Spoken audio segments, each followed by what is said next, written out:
Hai, jumpa kembali dengan saya di channel Dr. Aprianita. Karena ada beberapa subscriber yang request tentang jerawat, hari ini saya khusus persembahkan video tentang jerawat untuk para subscriber saya ya.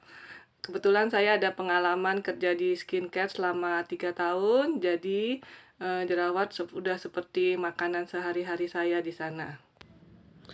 Apa arti akne atau jerawat? Penyakit kulit kronik karena sumbatan dan peradangan unit folikel pilosebasea, termasuk folikel rambut dan kelenjar minyak sekitarnya.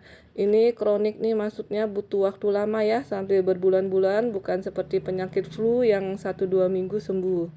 Penyakit akne ini dapat sembuh sendiri. Siapa dan kapan? Tiap orang bisa berjerawat. Mulai saat masa pubertas berlangsung 5-10 tahun atau bisa berlanjut sampai dewasa 30-40 tahun. Kalau pada remaja itu laki-laki lebih banyak dari perempuan karena pada masa pubertas hormon gonad mulai menghasilkan dan melepaskan lebih banyak hormon androgen. Kalau pada dewasa, perempuan lebih banyak dari laki-laki, ini hubungannya dengan siklus menstruasi pada perempuan. Nah, bayi juga bisa kena, namanya neonatus sephalis pustulosis. Ini pada bayi karena pengaruh hormon ibu dan hormon androgen, ini biasanya sembuh sendiri ya. 85% orang umur antara 12-24 tahun ada pengalaman minimal akne minor. Proses terjadinya jerawat. Pada masa pubertas, hormon androgennya meningkat, jadi kelenjar minyaknya yang menempel pada folikel rambut itu memproduksi sebum atau minyak lebih banyak dari biasanya. Normalnya, minyak dan sel-sel kulit mati sekitar folikel rambut seharusnya keluar melalui pori-pori di kulit. Jadi kalau minyaknya banyak, sel-sel kulit matinya jadi menggumpal atau kayak lengket begitu dan akhirnya menyumbat. Jika minyak, sel kulit mati, dan bakteri menumpuk dan menyumbat jalan keluar, itu akan menyebabkan akne. Sel kulit mati karena overproduksi keratin oleh kulit. Saat memasuki masa dewasa awal, hormon androgen menurun, jadi akne juga menurun. Untuk memahami akne lebih lanjut, kita harus tahu anatomi kulit terlebih dahulu. Kulit terdiri dari 3 lapisan kulit, epidermis, dermis, dan subkutan. Nah, di bagian kulit itu ada folikel rambut dan kelenjar sebasea di sampingnya. Nah, sel keratin itu dihasilkan oleh epidermis. Gambarnya bisa dilihat ya. Ini ada gambar folikel rambut, keratin, dan kelenjar sebasea. Ada tumpukan keratin ya. Dan ini misalkan tiba-tiba ada bakteri menginfeksi, langsung deh aknenya meradang. Gambar yang paling kiri itu ada sumbatan sebum dan minyak, tapi belum meradang. Yang tengah, gambar tengah itu sudah ada peradangan ringan. Dan gambar yang paling kanan ada peradangan hebat tuh sampai merah-merah jaringan sekitarnya ya. Apa sih penyebab akne? 1. DNA dan hormon atau genetik. DNA adalah inti yang mengontrol produksi keratin kulit, seberapa besar dan seberapa banyak produksi kelenjar sebasea. Tidak ada gen khusus akne, tapi faktor genetik membuatmu punya kesempatan akne lebih besar. Jadi kalau papa mamanya ada yang akne waktu remaja, nah kamu sebagai anaknya siap-siap deh. Itu chance kamu untuk berjerawat lebih besar. Hormon testosteron atau DHT, dihidrotestosteron atau hormon androgen, adalah hormon penyebab akne. Hormon meninggalkan darah dan berikatan dengan reseptor hormon pada kulit menyebabkan memperbesar kelenjar sebasea, meningkatkan produksi minyak. Testosteron dan DHT mulai muncul saat pubertas. Penyebab nomor 2 adalah bakteri. Tiap orang ada bakteri jahat ataupun baik di dalam tubuhnya. Propionibacterium acnes itu tinggal di kulit dan umumnya ditemukan di folikel rambut di mana bakteri ini memakan sel-sel kulit mati. Jika ada sumbatan pada folikel rambut atau kelenjar sebasea mulai meningkatkan produksi sebum, Propionibacterium acnes ini berkembang biak dengan cepat. Propionibacterium acnes akan melepaskan substansi yang membantu pencernaannya. Beberapa dari substansi ini melemahkan dinding folikel dan membuatnya lebih gampang luka. Apabila dinding folikel luka, kemudian sel darah putih akan datang melawan bakteri ini yang menyebabkan peradangan, kemerahan, dan pus. Pus ini nanah ya. Jadi, makin banyak bakteri, makin banyak sel darah putihnya, makin besar peradangannya. Penyebab nomor 3 itu menstruasi. Siklus menstruasi menyebabkan hormon estrogen fluktuasi naik turun ya. Dari hari ke-14 sampai mens itu level estrogennya menurun menyebabkan testosteron naik. Ini kembali lagi yang tadi ya, udah saya bahas tentang testosteron di depan. Kehamilan. Dari hari pertama kehamilan sampai 12 minggu, ibu hamil melepaskan hormon progesteron. Progesteron punya efek yang sama dengan testosteron dan DHT. Penyebab nomor 4, kosmetik. Kosmetik itu biasa menutupi pori-pori kulit. Beberapa produk umumnya tidak masuk sampai ke dalam folikel rambut dan ketika dibersihkan bisa terangkat semua. Kosmetik yang lebih tebal, produknya oily atau berminyak, kadang bisa masuk ke dalam folikel rambut dan menyumbat jalan keluar minyak dan sel-sel kulit mati.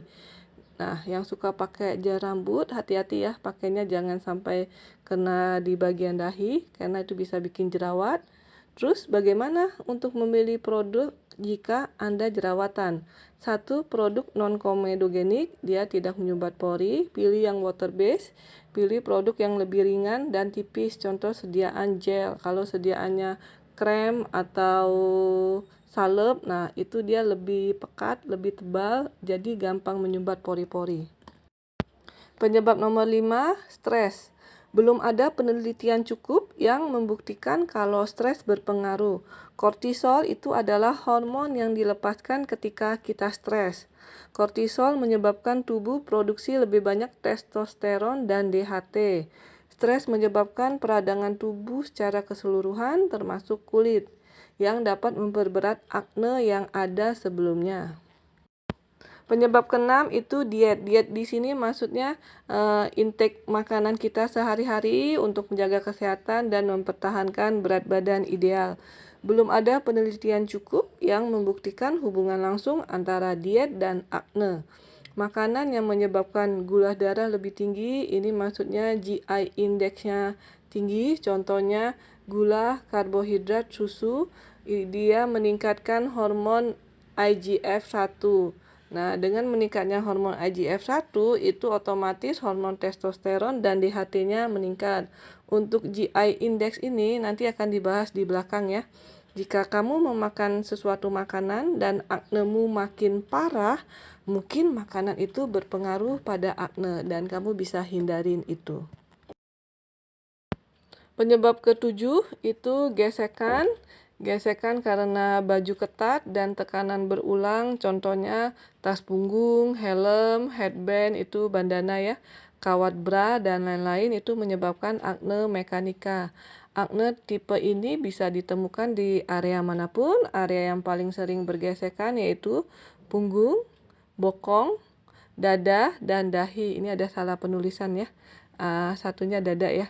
Pakaian ketat, berkeringat, panas dapat menyumbat folikel rambut dan membuat lingkungan hangat dan lembab sehingga sebagai media yang sangat baik untuk bakteri berkembang biak. Nah, lama-lama akan terbentuk akne. Akne mekanika ini sering disebut spot akne, banyak ditemukan pada atlet dan tentara karena panas berulang, berkeringat, dan gesekan. Penyebab nomor 8 itu penyakit medis, misalkan PCOS, Polycystic Ovary Syndrome. Ini kurang berkembangnya ovarium atau indung telur menyebabkan kadar testosteron lebih tinggi pada wanita. jadi lebih gampang jerawatan. PCOS ini biasa kalau pada wanita itu dia jadi susah hamil. Dan ada beberapa penyakit lagi yang bisa menyebabkan akne, tapi sudah tidak saya bahas lagi ya. Penyebab nomor 9 itu obat-obatan, steroid oral ataupun topikal itu meningkatkan jumlah testosteron dan DHT. Terus litium membuat akne sebelumnya makin berat karena meningkatkan peradangan kulit. Beberapa pil kontrasepsi yang isinya hanya progesteron, nah ini bisa menyebabkan akne. Jenis akne, lesi non peradangan, ini whitehead dan blackhead. Lesi peradangan, papul, pustul, nodul, dan cyst, campuran di antara kedua. Ini whitehead atau komedo tertutup, ini banyak juga ya kasusnya. Biasa pasien datang dengan, "Dok, ini muka saya kok beruntusan." Nah, ini nih, putih-putih, dia belum meradang dan pori-porinya masih tertutup. Ini blackhead, komedo terbuka ya. Ini ada warna hitam, karena dia udah komedonya udah terbuka, terus dia teroksidasi dengan udara sekitar, makanya dia hitam-hitam. Jadi ini bukan karena jorok ya, ini karena komedonya sudah teroksidasi. Ini jenis papul, dia merah, kecil-kecil, baru peradangan ringan. Ini pustul, kelihatan ada matanya, meradang ya, ada nanahnya. Nah, ini dia permukaannya lebih ke atas dibanding dengan nodul. Ini nodul, benjolan kecil di bawah kulit, warnanya sama atau menjadi kemerahan jika terinfeksi. Dia lokasinya lebih ke bawah ya, dan ukurannya lebih besar dibanding pustul. Ini akne kistik, ukurannya lebih besar lagi dibanding nodul, kemerahan, nyeri, kulitnya lebih dalam lagi. Diagnosis, akne komedonal itu komedo tertutup dan terbuka, tidak ada peradangan papul atau nodul. Akne ringan itu adanya komedo dan sedikit papulopustul. Akne sedang adanya komedo, peradangan pustul, dan pustulnya itu jumlahnya lebih banyak dari yang ringan. Akne nodulokistik itu adanya komedo, lesi peradangan, dan nodul besar diameternya lebih dari 5 mili, sering menimbulkan jaringan parut atau scars. Lokasi akne itu biasa pada jaringan yang banyak kelenjar sebasea, di mana itu biasa di muka, punggung, dan dada. Terapinya, terapi topikal itu oles ya, bisa benzoyl peroksida, retinoid, dan lain-lain. Terapi sistemik biasanya dengan antibiotik untuk akne derajat sedang dan sampai berat. Physical modalities itu biasa ekstraksi komedo ya untuk blackhead, peeling untuk mengeringkan jerawat dan mengangkat sel kulit mati, laser, dan ada beberapa kasus diberi obat hormon. Terapi non-farmakologis itu diet low glycemic diet dan hindari junk food, hindari produk susu. Apa itu GI? GI itu glycemic index, itu kalau bahasa Indonesia kita sebut indeks glikemik. Ini indikator seberapa cepat tiap makanan mempengaruhi kenaikan gula darah ketika makanan itu dimakan. Skalanya 1-100, makin tinggi angka GI, makin cepat makanan tersebut meningkatkan kadar gula darah. GI rendah itu kurang dari 55, GI sedang 56-69, GI tinggi lebih dari 70. Ini tabel makanan ya, ada GI rendah, sedang, dan tinggi, bisa dilihat sendiri. Nah, makanan yang biasa karbohidrat itu rata-rata GI-nya udah tinggi ya. Efek samping terapi, kebanyakan sering dijumpai retinoid dermatitis. Itu iritasi kulit berupa kemerahan, bersisik, sensasi terbakar, gatal. Mungkin berkembang kira-kira hari ke-10 terapi. Bagaimana mengatasinya? Di skip 1-2 hari kremnya, kemudian dicoba lagi pelan-pelan kremnya. Lama-lama kulit kita bisa adaptasi terhadap iritasinya. Terapi akne harus cepat mungkin, jika terlambat akne bisa makin parah dan meningkatkan resiko scar. Scar ini bekas jerawat, ada yang bekas yang timbul atau bopeng. Nah, yang bopeng ini kalau kita laser itu pun nggak akan mengembalikan 100%. Paling kulitnya akan naik kira-kira 50-60% aja. Terapi akne ringan bisa ditangani dengan obat bebas yang dijual di pasaran. Akne sedang sampai berat memerlukan konsultasi dokter. Obat bebas untuk akne ringan, benzoyl peroxide, itu sebagai antibakteri dan membuka pori-pori. Sediaan yang dijual di apotik biasa bentuknya gel atau sebagai pembersih wajah atau obat total oles topikal ya. Asam salisilat itu meredakan peradangan dan membuka pori-pori yang tersumbat. Sediaannya gel, lotion, dan pembersih wajah. Retinoid ini memecah whitehead dan blackhead, mencegah tersumbatnya pori-pori. Ini efeknya dia mengelupaskan kulit ya. Sediaannya gel, krem, kontraindikasi pada ibu hamil dan ibu menyusui. Obat untuk akne sedang sampai berat, konsultasikan ke dokter, biasanya dikasih antibiotik minum, oles untuk membunuh bakteri. Sediaannya bisa oral yang diminum atau dioles. Isotretinoin ini mengurangi jumlah bakteri di kulit dan mengontrol produksi sebum. Kontraindikasi pada ibu hamil. Pil KB mengurangi produksi hormon androgen yang berlebihan dan menghambat kerja hormon androgen pada kelenjar minyak. Pil KB ini nggak semua dirawat ya, diobati dengan pil KB. Ada kasus-kasus tertentu, oleh karena itu konsultasikanlah ke dokter. Jika kamu sudah pengobatan teratur, pakai krim pagi, krim malam, tapi kok nggak sembuh-sembuh nih. Nah, mungkin ada beberapa poin tentang perawatan kulit di bawah yang mesti kamu perhatikan. Cuci muka 2 kali sehari dan setelah berkeringat, misalkan setelah olahraga, berkeringat khususnya ketika menggunakan topi, helm dapat membuat akne makin parah. Jadi cuci mukamu segera setelah berkeringat. Pakai cleanser no scrub ya, yang gak ada biji-bijinya, dengan ujung jari pelan-pelan. Jangan pakai handuk atau spons yang kasar yang bisa mengiritasi kulit. Perlakukan dengan lembut kulitmu, pakai gentle produk lembut. Contoh, alkohol free, jangan pakai produk yang mengiritasi kulit, termasuk astringent, toner, dan produk pengelupasan. Kekeringan kulit merah membuat akne makin parah. Hindari scrub kulit karena akan membuat akne makin parah. Pakai sampo secara teratur. Jika rambut cenderung berminyak, tiap hari keramas ya. Biarkan kulit sembuh sendiri. Jika kamu mengambil, memencet, maka kulitmu akan lebih lama sembuh dan meningkatkan resiko acne scar. Jangan pegang-pegang area muka. Menjauhi paparan sinar matahari dan tanning bed. Tanning bed ini berjemur di bawah terik matahari ya.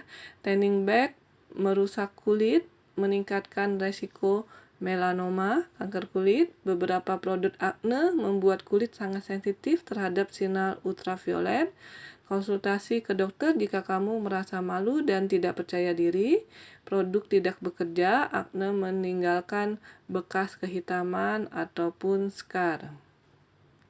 Akne sering bikin kita nggak percaya diri ya. Kadang jerawatnya ditutupin dengan make up tebal biar nggak kelihatan, atau pakai rambut depan menutupi jerawatnya, bahkan yang akan bikin jerawat makin parah. Nah, ini jangan pernah memencet jerawat sendiri ya, karena akan menyebabkan makin lama sembuh dan kemungkinan scars lebih besar. Ini hidradenitis suppurativa atau akne inversa. Ini peradangan kelenjar keringat apokrin ya. Biasa di daerah ketiak atau di bokong. Ini pengobatannya beda ya sama akne vulgaris yang di muka. Makanya harus tahu kalau posisinya di sini, lebih baik konsultasi ke dokter aja. Perioral dermatitis. Ini lesinya hanya di sekitar mulut aja karena penggunaan steroid jangka panjang, kosmetik berlebihan, iritasi karena fluorodol, bisa juga karena misalkan kita makan sop yang berkuah tuh. Nah, lengket-lengket, nah mungkin nggak dibersihin, nah jadinya jadi dermatitis seperti ini. Ini akne conglobata, banyak nodul kistik dan abses yang menyambung. Ini akne fulminans, akne conglobata plus gejala sistemik, contoh demam, nyeri sendi, dan lemas. Jika Anda berjerawat dan pikirannya lagi kusut, bingung, kok nggak sembuh-sembuh nih jerawatnya, maka segera konsultasikanlah ke dokter agar kalian lebih tenang. Sekian presentasi dari saya, semoga bermanfaat. Terima kasih.